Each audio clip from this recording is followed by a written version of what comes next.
گزشتہ روز وزیر خزانہ اسحاق ڈار صاحب نے اقتصادی جو سروے ہے وہ پیش کیا، جس کے مطابق حکومت کوئی ہدف حاصل نہیں کر سکی۔ جی ڈی پی کا ہدف 5% تھا، لیکن یہ 0.29% رہا۔ زرعی شعبے کی شرح نمو کا ہدف 3.9% تھا، لیکن 1.55% حاصل ہوا۔ صنعتی شعبے کی شرح نمو -2.94% رہی، جبکہ ہدف 5.9% رہا۔ اب فی کس آمدنی میں 2%، ترسیلات زر میں 11.2%، برآمدات میں 12.1% کمی ہوئی، اور جولائی سے مئی تک افراط زر 28.2 رہا۔ اس کے ساتھ ساتھ حکومت آج بجٹ بھی پیش کرنے جا رہی ہے، اور اس کے متعلق مختلف چہمہ گوئیاں جاری ہیں کہ حکومت ایک عوام دوست بجٹ بنائے گی، کیونکہ ظاہر ہے اکتوبر میں انتخابات ہونے ہیں۔ تو جس قسم کا اقتصادی سروے آیا ہے تو اس سے مجھے لگ تو نہیں رہا کہ کوئی ایسا بجٹ آئے گا کہ جو عوام کے لیے ریلیف دے سکے، لیکن حکومت کے لیے ایک بڑا مشکل مرحلہ ہوتا ہے کہ الیکشن ایئر میں کیسا بجٹ دیا جائے۔ پھر آئی ایم ایف سے اگر نیا معاہدہ کرنا ہے تو اس بجٹ پر سب سے پہلے آئی ایم ایف کو اعتراض ہوگا کہ اگر آپ کوئی ایسا بجٹ دے دیں گے کہ جس کے اندر ریلیف لوگوں کو زیادہ دیا جائے گا۔ پھر حکومتی ریونیو کا بڑا حصہ سود کی ادائیگیوں میں صرف ہو جاتا ہے، تو صوبوں کو ان کا حصہ دینے کے بعد وفاق کے پاس کچھ نہیں بچتا ہے۔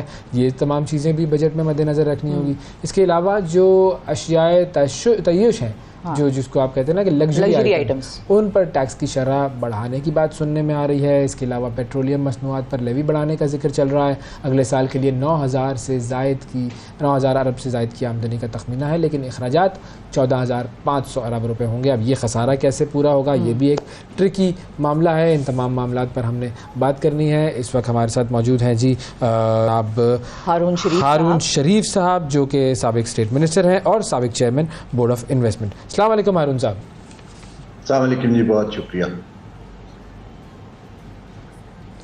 ہارون صاحب، پہلے تو سر اس کی تھوڑی سی وجوہات پر ہی آ جائیں کہ یہ جو نمبرز آئے ہیں، اور اسحاق ڈار صاحب نے خود بھی اپنے تقریر میں کہا کہ جی صورتحال یہ صحیح نہیں ہے۔ ڈالر کے بارے میں انہوں نے کہا کہ جی 40-50 روپے اوپر چل رہا ہے یہ ایکچوئل ریٹ سے۔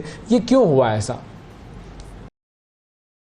جی پہلے تو یہ سمجھنے کی بات ہے کہ یہ اوور نائٹ نہیں ہوا ہے، یہ ایک ہمارا مسلسل تسلسل ہے جہاں ہم پالیسیز کو جو کہ گروتھ فرینڈلی ہوتی ہیں یا انویسٹمنٹ فرینڈلی ہوتی ہیں، نہ تو وہ پالیسیاں بنا پائے ہیں، نہ ہم ان کو کنسسٹنٹ رکھ پائے ہیں۔ تو یہ کہنا کہ یہ پہلے 2 سال میں ہو گیا، 3 سال میں ہو گیا یا اب ہو گیا، یہ ایک ٹرینڈ کو 20-25 برس سے چلا آ رہا ہے۔ ہاں یہ ضرور ہے کہ آپ کو نظر آ رہا تھا کہ ہم کہاں جا رہے ہیں، اور اب انفارچونیٹلی ہمارے اشاریے جیسے کہ آپ نے کہا وہ میجورٹی نیگیٹو میں جا چکے ہیں۔ میں 2 چیزیں آپ کے لیے اور ناظرین کے لیے کہتا جاؤں۔ پاکستان جیسا ملک جہاں پر 25 کروڑ لوگ رہتے ہیں، ہمیں تقریباً 5 سے 10 سال تسلسل سے 7% جی ڈی پی گروتھ چاہیے، اگر ہم نے جو 25 لاکھ بچے اور بچیاں ہر سال جاب مارکیٹ میں آتے ہیں ان کو کچھ ڈگنیفائڈ فیوچر دینا ہے۔ With a zero growth almost ہمارے ملک کے اندر بے روزگاری کے بڑھنے کا اور خاص طور پہ سفید پوش طبقے میں بہت زیادہ اس وقت بڑا چیلنج ہے۔ دوسرا چیلنج جو آپ نے ہائی لائٹ کیا ہے، ہم اکنامکس کی زبان میں کہتے ہیں پاکستان ڈیٹ سٹریسڈ کنٹری ہے۔ ڈیٹ سٹریس کا مطلب یہ ہے کہ بجٹ کا 50% سود اور قرض کی ادائیگی میں جا رہا ہے۔ تو آپ کی بات درست ہے کہ اس کے بعد ایکسپیکٹ کرنا کہ ہم کوئی بڑا ویلفیئر دے دیں گے یا ریلیف دے دیں گے، وہ خاصا مشکل دکھائی دیتا ہے۔ صحیح۔ تو ہارون صاحب، ابھی جو بجٹ آئے گا اس پہ تو ہم بہت حتمی طور پر بات نہیں کر سکیں گے، یقیناً آپ کا ہم اس پہ اوپینین لیں گے کہ آپ کو کیا لگتا ہے کیسا بجٹ آئے گا، اچھا آئے گا، پبلک فرینڈلی آئے گا یا آئی ایم ایف فرینڈلی آئے گا۔ لیکن جو بات میں آپ سے پوچھنا چاہ رہی ہوں وہ یہ ہے کہ جو ہم نے اشاریے ابھی بتائے ہیں، جو ڈار صاحب نے بھی کل اکنامک سروے میں پیش کیے، ان اشاریوں کو دیکھتے ہوئے گروتھ کی بات تو ہم بہت بعد میں کریں گے، یہ اشاریے پازیٹیو کتنے عرصے میں دوبارہ ہو جائیں گے، اس کے بارے میں کچھ آپ کا ہے اندازہ کہ 5 سال لگیں گے come back towards positive trends, یا اس سے بھی زیادہ لگ سکتا ہے؟ جی یہ آپ کا ایکچولی بڑا پرٹیننٹ سوال ہے جو کہ ہمارے زیادہ تر سیاستدان نہ سمجھتے ہیں اور وہ ایک روزی پکچر پینٹ کرتے ہیں۔ دیکھیں پاکستان پچھلے 1.5-2 سال سے، پہلے کووڈ تھا، پھر فلڈز آئے، پولیٹیکل انسٹیبلٹی، پاکستان ایک اکنامک ریسیشن میں چلا آ رہا ہے۔ اب وہ ریسیشن جو ہے وہ ایک ایکیوٹ کرائسس میں تبدیل ہو رہا ہے۔ اب ہماری پہلی ترجیح یہ ہے کہ یہ جو فری فال ہو رہی ہیں انڈیکیٹرز اور کرنسی، اس کو روکنا کیسے ہے، اور اس کو روکنے کے لیے سٹیبلٹی بہت ضروری ہے اور کچھ آپ کو اسٹرکچرل تبدیلیاں ڈھانچے میں کرنے کی ضرورت ہے۔ اگر ہم پہلی چیز تو یہ ہے کہ یہ پلان بی اور پلان سی کی باتیں چھوڑ کے ہمارے پاس ابھی کوئی چوائس نہیں ہے، ہمیں آئی ایم ایف کے ساتھ ایک معاہدہ کرنا ہے تاکہ لوگوں کو اعتماد آنا شروع ہو کہ ہم انٹرنیشنل اداروں کے ساتھ بات کر سکتے ہیں، ڈیل کر سکتے ہیں۔ اس وقت وہ اعتماد ٹوٹا ہوا ہے، تو یہ پہلی سٹیج ہے آپ کے سوال کے جواب میں۔ دوسرا سوال ہے کہ ہم نے پھر اکنامک ریوائیول کی طرف کام کرنا ہے کہ ہم اس کو کرائسس سے نکل کے ریوائیو کیسے کریں، اور اس کے لیے ہمیں بڑی کلیئر وننگ ترجیحات بنانی پڑیں گی، اور بہت سے سیکٹرز اور ایریاز جو ہم اپنی چادر سے زیادہ رہ رہے ہیں، سبسڈیز دے رہے ہیں، پروٹیکشن دے رہے ہیں، ان کو ختم کرنا ہوگا۔ اور تھرڈ ہے گروتھ کا۔ یہ جو باقی ممالک ہیں، کمبوڈیا ہے، بنگلہ دیش ہے، ویتنام ہے، اس ٹرینڈ کو اس طرف لے جاتے ہوئے انہیں ایوریج 5 سال لگتے ہیں سگنل دینے میں، اور تقریباً 10 سال کے بعد نتیجہ آنا شروع ہوتا ہے ایکسپورٹ کی ویلیو ایڈیشن کی شکل میں، گروتھ کی شکل میں، لیکن آپ اس کو کنسسٹنٹلی فالو کرتے ہیں پاتھ کو۔ ہماری کنسسٹنسی کا سب سے بڑا ایشو ہے، کیونکہ ادارے کمزور ہیں، کوئی ایک شخص آتا ہے اور سارے ہماری ترجیحات کو ریورس کر کے چلے جاتے ہیں فار پولیٹیکل پاپولزم۔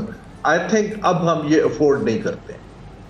ہارون صاحب، اب آ جاتے ہیں بجٹ پہ۔ آپ کو کیا لگ رہا ہے آج کے بجٹ کو کس طرح سے ہم دیکھ سکیں گے؟ کیا عوام تھوڑی سی خوشیاں منا لے گی یا نہیں؟ It is going to be the جو میرے چہرے پر مسکراہٹ ہے وہ میں ابھی سے ہٹا دوں۔ دیکھیں جی، یہ جو عوام، ہم پہلے تو ڈیفائن کر لیں کہ ہم عوام کسے کہہ رہے ہیں۔ میرے حساب سے جو 38% لوگ جو غربت کی سطح پر ہیں یا نیچے ہیں، اس وقت ان کو ریلیف بہت ضروری ہے، کیونکہ کھانے پینے کی انفلیشن نے ان کا انکم لیول وائپ آؤٹ کر دیا ہے۔ اور میرا خیال ہے کہ اس بجٹ میں ان کے لیے BISP کے تھرو کچھ نہ کچھ کیش ٹرانسفر بڑھائی جائے گی۔ دوسرے عوام ہیں ہمارے جو پس رہے ہیں، وہ غریب پینشنرز ہیں، یا نچلے طبقے کے تنخواہ دار لوگ ہیں، یا ڈیلی ویجز کے لوگ ہیں۔ آئی تھنک ان کو بھی کچھ ٹارگیٹڈ سبسڈی دی جانی چاہیے، اور IMF اس کو سپورٹ کرے گا ایز لانگ ایز کہ ٹارگیٹڈ ہے۔ اگر ہم عوام انہیں کہہ رہے ہیں جو ہماری کنسٹیچوئنسی ہے، ٹریڈرز ہیں جو ٹیکس نہیں دیتے ہیں وہ عوام ہیں، یا جو زرعی آمدنی پر ٹیکس نہیں دیتے ہیں، اگر ان عوام کو ہم اس وقت نہیں جھنجھوڑتے ہیں تو میرے حساب سے یہ ملک کے ساتھ بھی ناانصافی ہے، اور ایک میرٹ کو آپ بالکل فالو نہیں کر رہے۔ یہ غیر معمولی اکنامک ٹائم ہے، ہمیں کچھ اب غیر معمولی سٹیپس لینے چاہیے۔ جہاں تک IMF کا سوال ہے، وہ غریب کے لیے ٹارگیٹڈ سبسڈی کو نہیں روکے گا، لیکن اکراس دا بورڈ اگر آپ جیسے تیل کی قیمت گھٹا دیں یا آپ کوئی اور سبسڈی دے دیں تو وہ اس پہ ریزسٹ کرے گا، اور اس کو کرنا چاہیے۔ لیکن وقت اس وقت ہے کہ ہماری اشرافیہ کہیں تو سیکریفائز کرے۔